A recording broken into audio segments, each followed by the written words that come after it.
Hi, my name is Jeremy Haskell, and I'm with jobsintheus.com, and we're here at the Omni Mount Washington Hotel in Bretton Woods, New Hampshire for the 3rd Annual Strategic HR New England Convention. And I'm joined now by David Sturt, who is joining us from Utah, the O.C. Tanner Company, and the author of Great Work, How to Make a Difference People Love. So thanks very much for joining us. You're welcome. Tell us a little bit about your topic of great work. Sure. It's about how people innovate. It's about how people make a difference in the jobs they have right now. We interviewed thousands of people in regular jobs who had made a significant difference, and we wanted to find out how did they do it. What did they actually do? Yeah. What do you think is kind of the key to doing great work? You know, I think first of all, it's a mindset that you can in fact make a difference. You don't have to be Steve Jobs. You don't have to be some huge innovator to make a difference in the job you have. And so I think that mindset's an important one to approach your job, believing and knowing you can in fact make a difference.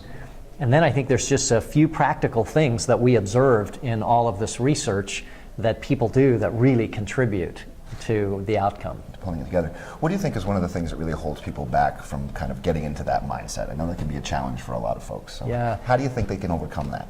You know, I think it's by maybe even just being thoughtful and reflective of what is it that gives you meaning in your work? What is it that really lights you up?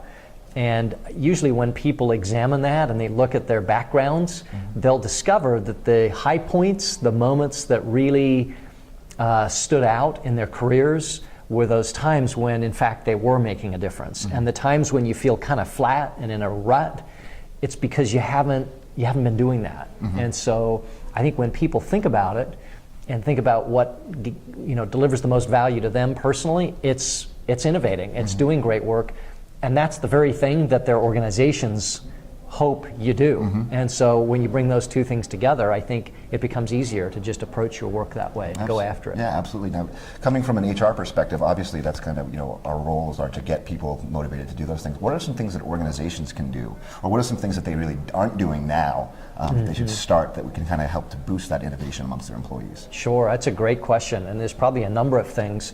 One that comes to my mind is the stimulating those outer circle conversations, helping people realize that they don't have to do all of the innovation themselves, they don't have to come up with all the answers, but that if they'll reach out across departments, further away than the typical cohort of people they work with and talk with all the time, it's no surprise that if you talk to the same people all the time, you're going to end up having the same answers. But I think organizations can help encourage and have leaders model, and particularly HR leaders, model the behavior of going out and having a conversation with somebody in finance over an HR issue, or going out and talking to somebody in sales over an HR issue.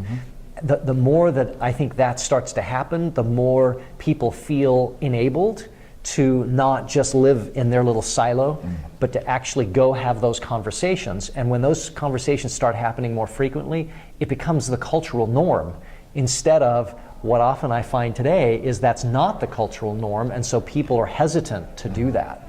And it's such a huge source of innovation and value. Just a little thing, I think, will go a long way to improve that. And that's, as with most things that are, it's just those little changes and tweaks that will help make things great. So thank you very much for your time. You're welcome.